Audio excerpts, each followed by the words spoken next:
The next one says, what is the best lawyer job for someone who wants to be a stay-at-home mom? Uh, Girl, tell me, because I'd like to know. I would love to know what kind of lawyer I could be and stay at home with my kids.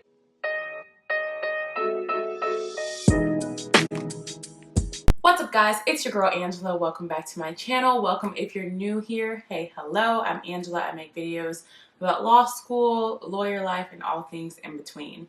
So today's video is going to be a lawyer Q&A. About a couple of weeks ago, I put it on my Instagram story as well as the YouTube community tab, asking you guys for questions for a lawyer Q&A. So if you're not following me on Instagram or subscribe to this channel, as you should be if you're watching this video, go ahead and follow and subscribe and all the things so you get notified whenever I upload and post questions and stuff like that for Q&As. So I got a ton of questions, so we're gonna see how many we can get through, but got a ton of questions that I'm gonna answer here today.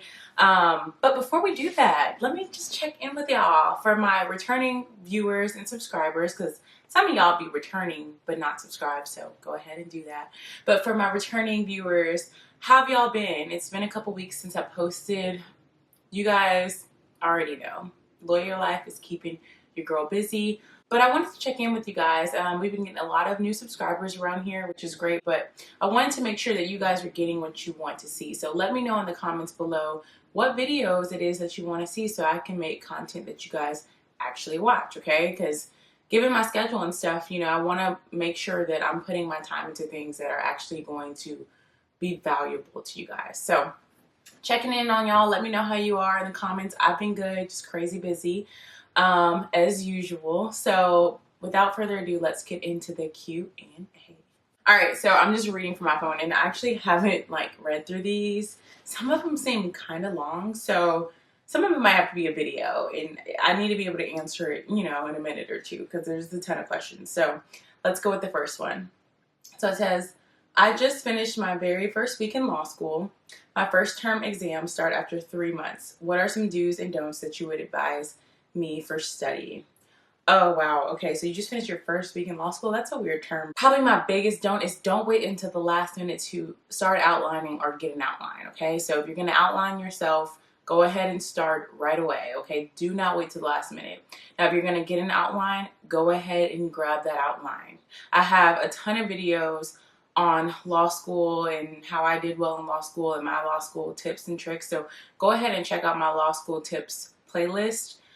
For more tips, my biggest tip would be to make sure you have secured an outline, or if you are outlining, go ahead and do that, okay? Don't wait. So yeah, that's probably my biggest piece of do's and don'ts. Do outline, don't wait to not outline. So the next one says, I'm studying law. How can I stay focused on my studies? Ooh, that's a good question, okay? It can be really, really hard to stay focused in law school because it's so intense. It's nothing like it was in undergrad, or at least for me. Law school was totally different than undergrad and I had to stay focused. So my biggest piece of advice would be to have a routine, have a plan, have a study plan. I find that routines and plans keep me in line. If I have a checklist, if I have literally a plan of what I need to do, I'm usually more likely to stick to it. You'll find that a lot of lawyers are kind of type A like that, where we like list in routines and all those things. And it's because that's how we stick to all the numerous things that we have to do. It's just how our brain works. All right, so the next question is there any way to be sure law is for me before going in? I was preparing to apply, but decided to take a gap year after graduating college, as I am not sure I'm absolutely committed to the work, time, and money necessary. Whew, that's a big one. So, I mean, in life, there's no way to be 100% certain, right? But I think you did the right thing by taking a gap year to really understand and learn if this is what you want, because law school is a huge time and financial commitment, and it doesn't stop there, right? So many people, I've said this before, but so many people go into the legal field and realize it's not what they wanted after spending hundreds of thousands of dollars in law school and lots of time in law school. Like I said, you can't be 100% sure, but one thing you can do is go ahead and do your research, okay? And have a pointed plan. So you say you want to be a lawyer, okay? What does that mean? What type of law do you practice? What type of law interests you? What particular skills do you have that would lead down a particular legal path? What lawyers do you know? Do you know any lawyers? Or what lawyers can you contact to see what their day-to-day lives are? What type of salary are you looking for? Really do your research and try to talk to as many people as you can who practice law or maybe decided not to practice law, to get an idea of what your life will look like and whether it is for you. Take this gap year to really do your research. All right, so the next one is, I get it all the time. How do you maintain work-life balance in big law? What are your tips for choosing a law firm for 2L summer position or post-grad in general? Okay, so this is 2 questions. So the first question was, how do you maintain work-life balance in big law? I'm still working on it, y'all. I will say my work-life balance is probably a lot better than most people's just because of the region that I'm in. I'm in the Midwest, so although I am in big law and we do have the big billable hour requirements and I work a ton, I'm not working as much as people in New York. You know what I mean? It's just a different region and we just have different expectations. But I will say sticking to your guns a little bit, right? Like, if you have something planned, you're busy. You know what I mean? And that's so much easier said than done. But there's just certain things that I've learned that if I allow people to take my time 24/7, they will. So if I have something planned with my family on a Saturday, I'm going to do it. And I cannot get to this until, you know, I get home. So a lot of times it's just a matter of rearranging your schedule. Work-life balance in big law is hard, okay? They don't pay the big bucks because it's easy and it's a 9 to 5. So being able to say no when you really have to, similar to the question where somebody asked about focusing on their studies, having a plan and a routine is key. You guys, like, I'm filming this on the weekend, right? And for me, I have a weekend to-do list, okay? So as soon as I get off the clock on Friday, my weekend to-do list starts, okay? So I make sure I have a plan for what I need to get done, okay? Like, it's literally like I run my personal life like my work life. I calendar everything so I know what is coming up. And sometimes you have to say no. Sometimes if you're overwhelmed or you have a conflict or something planned already, you just have to push back and say, I can't do this. For the most part, people will be respectful. I know I work with great people, so I've not had too many issues when it comes to personal stuff coming up, but it sucks to say there will be times where you blow an appointment or you blow a meeting or a meetup with your friends or something like that because you have to work. So when I was just talking, I was thinking about when the Millennium Tour first came. This was pre-pandemic. I had tickets to go with my friends to that tour and I had a closing and I was the only associate on that deal and I had to cancel on my friends. Like, so I can't say that there won't be times where you have to cancel. Work-life balance in big law can be hard. So yeah, hope that was helpful. I'm still figuring it out, girl. And I said this in the last Q&A, to be continued, still figuring it out. So the second question was, what are your tips for choosing a law firm, you know, after you graduate or for a summer internship position? Now, for summer internship position, that's usually going to be just kind of what your options are as far as like go for everything you can get so you can try out everything. So I would apply for everything that I'm able to apply for based on what's available in my grades. And then once, say you have multiple offers, I would go off the vibes of the interview or based on what it is they do and what aligns with what you want to do. And then post-grad, if you have more than one offer, I would go for the vibes. And like, I mean like the overall vibes. Like for me, for example, I had 2 full-time offers after law school at 2 great firms. I mean, pay was the same, culture was pretty much the same, both very prestigious, like kind of neck and neck. And so what I did was I chose based on the relationship side built in which place seemed like I'd have a little bit better work-life balance. Like I said, big law, it can be a doozy, right? But I just kind of paid attention to the schedules of people when I was at both firms, and I felt like the firm that I ended up going to would be a little bit, you know, respective of work time and all those things like that. Like I probably told this story before on this channel, but I remember in a summer associate program, there was a family event where people's family members got to come. And one of the partners I worked with over the summer, her daughter was there and she was such a cute little girl. And I was like, oh, I like your pretty nails. And she was like, thanks, my mom painted them last night. And, you know, that kind of stuck with me because, you know, this is prior to me working. So when you hear about big law, you just hear like, oh, you don't see your family. If you're a mother, you have to have a nanny because you don't see your kids and blah, blah, blah, blah.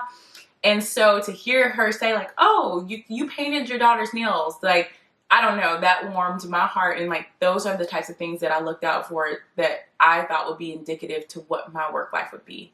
Because work-life balance was probably the most important thing to me and people, just because, like I said, those firms were kind of neck and neck. So just think about the vibes and how it aligns for what you want your vibes to be. I hope that makes sense. Okay, so the next one is more like a video request. It says, a video on do's and don'ts now that you've secured a summer associate position to avoid a no offer at the end of the summer. Things that summers aren't aware of that firm associates are thinking and evaluating on during the summer. Oh, that's good. Reporting hours of the firm when the firm says the start and end of the day times are flexible.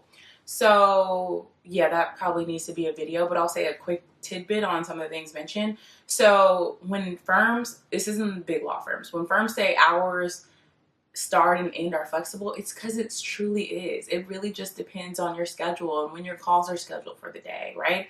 Like, generally you're going to need to be available during the day because that's when most people work. But if you're the type of person who likes to start your day at 6 a.m., well, most people aren't going to do that. But nothing's stopping you from doing that. And then there's some people who roll in the office at 10 because they stay later. For the most part, it really is usually very flexible. What I would do is just pay attention to the people on your floor and the people that you work with and what their general schedule is and kind of go along with that, like as a summer associate, of course. And then the other thing about the no offered, I mean, from my experience, you literally have to do something really, really bad to get no offered. These days, firms are not offering summer associate offers just for the heck of it. Like, they usually offer with the intent to hire you, like once you have the summer associate position.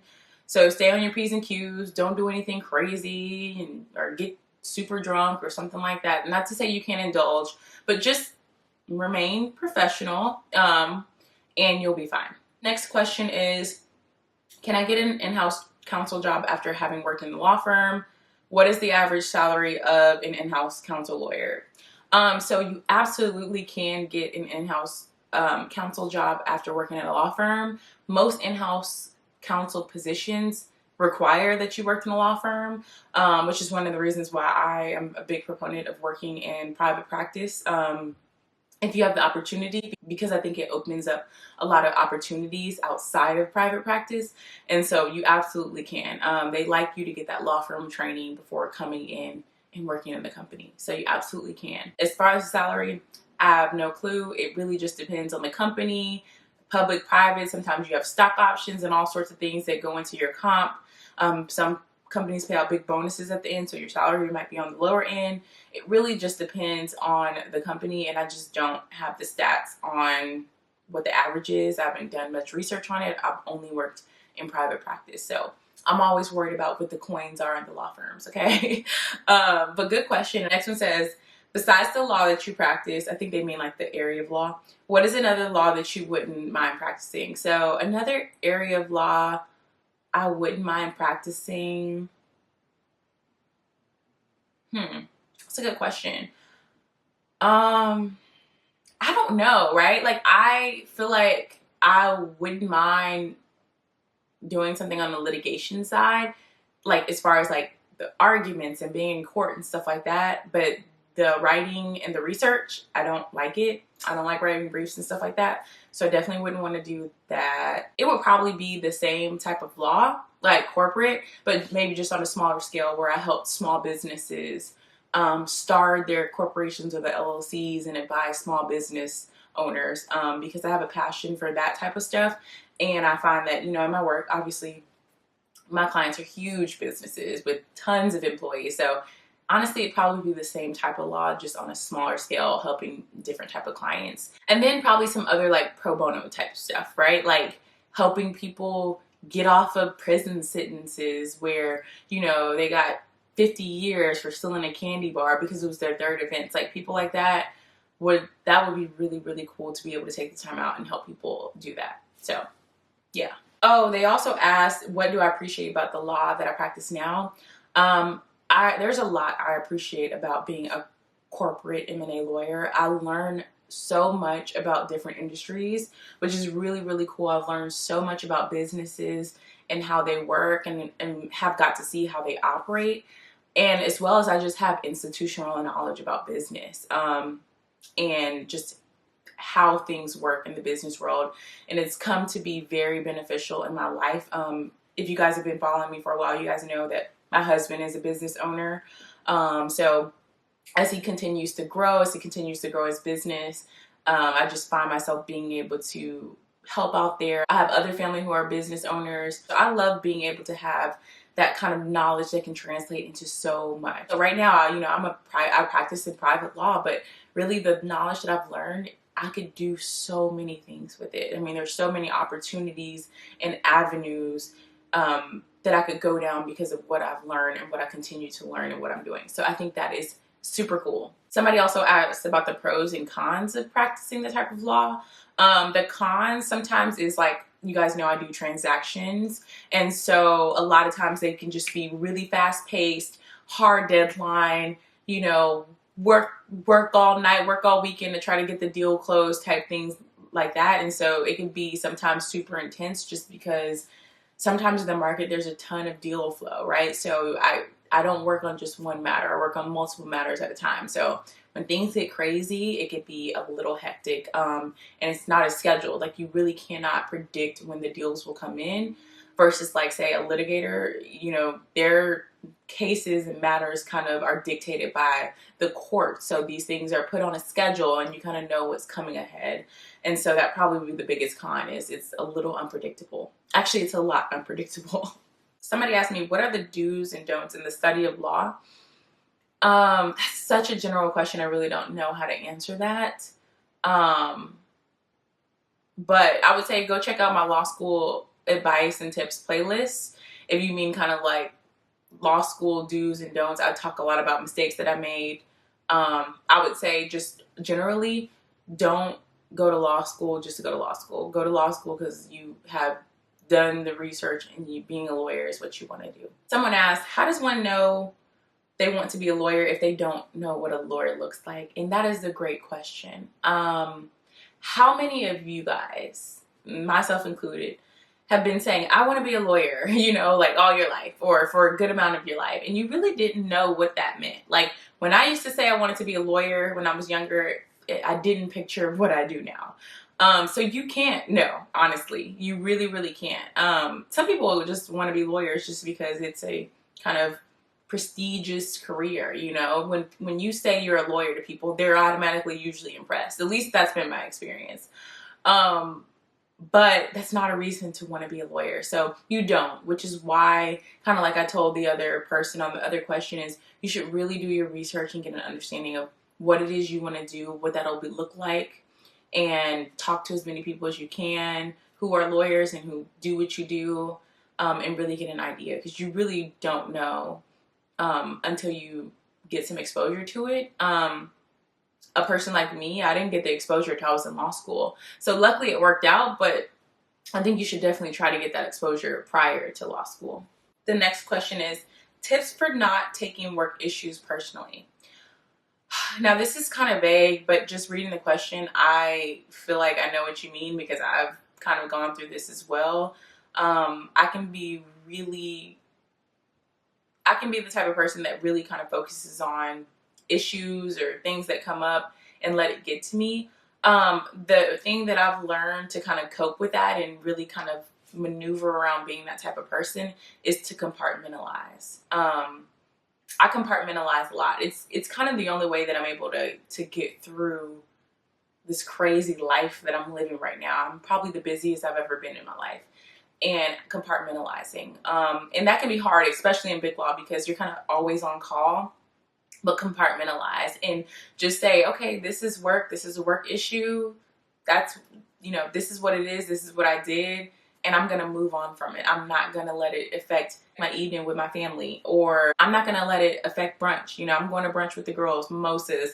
I don't have time to think about that issue. And so compartmentalizing has been a huge thing for me. And also evaluating the situation, right? One thing that I realize is sometimes I can be hard on myself, but then also sometimes I can be hard to take constructive criticism and not take accountability for things that, you know, the issues might have been a little bit my fault, right? You know, or a lot of it. And so really evaluating the situation, see what you did wrong in it, or see how, you know, you might have been the cause in it, and move differently. But yeah, I would say that and compartmentalizing, just move on. And I know that's easier said than done, but you will literally drive yourself crazy if you don't. The next one says, what is the best lawyer job for someone who wants to be a stay-at-home mom?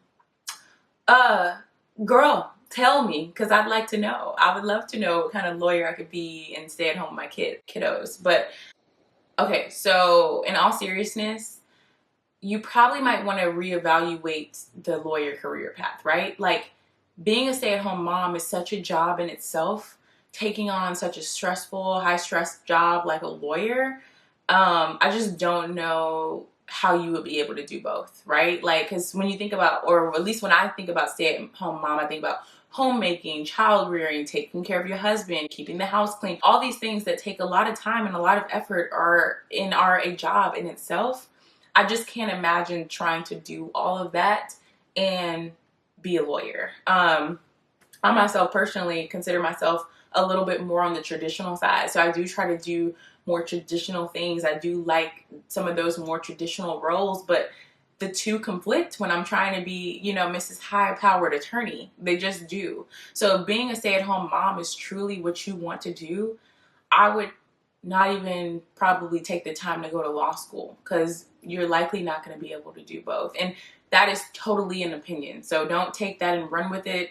You know, really evaluate what's best for your situation. But if it were me, I would probably think about a different career path, maybe something more creative, maybe some sort of online business or consulting or something that you can do from home. Because right now, yeah, I'm working from home, but I'm busier than I've ever been before, you know? So I just don't think the two really go together, if I'm being completely honest. And also consider the cost of law school, just not worth it, if that's what your true passion is. Yeah, so I hope that was helpful. It's actually something that I've thought about a lot, especially as I get older and getting married and, you know, wanting children and things like that. It's definitely something that I would consider maybe a different path. How do you deal with law school culture?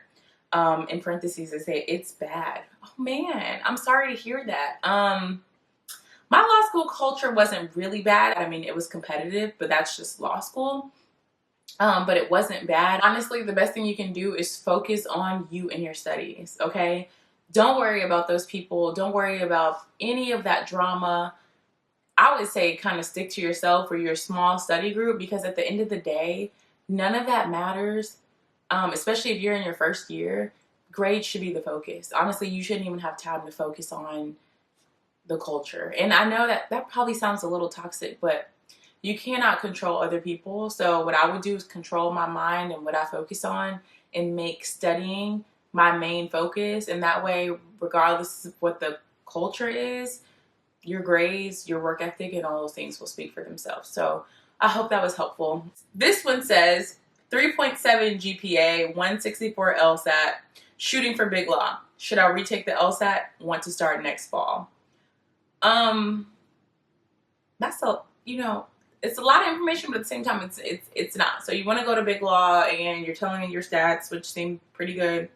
I would just base it on what law school can you get into that. Like, if you can get into a law school that's top tier, that, you know, you don't necessarily have to have good grades to get into big law because the school is so prestigious, then go for that. But if you think you want to shoot for a better school, then retake the LSAT. I